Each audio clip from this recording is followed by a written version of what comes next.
স্রষ্টা বলেছেন, তুমি যাকে আমার চেয়ে বেশি ভালোবাসবে আমি তাকে তোমার কাছ থেকে দূরে নিয়ে যাব এবং তোমাকে একা করে রাখব।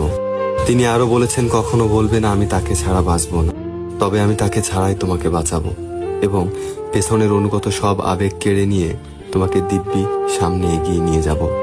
তুমি কি দেখো না, ঋতুরাও বদলাতে থাকে, ছায়া দেয়া গাছের পাতাও যায় শুকিয়ে, ধৈর্য হারিয়ে যায়, কিন্তু তোমার স্রষ্টার ধৈর্যশীল ও পরম দয়ালু।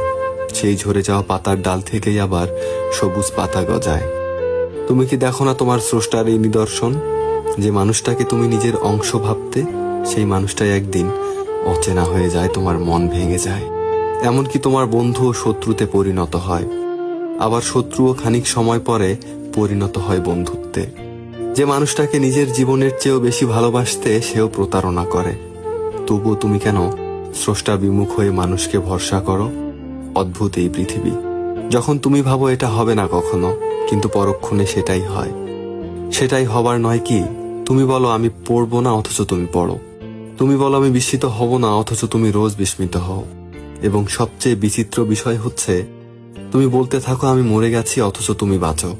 অথচ তুমি বেঁচে থাকো, তোমার স্রষ্টা তোমাকে বাঁচায়, তোমার স্রষ্টা তোমাকে বাঁচিয়ে রাখে।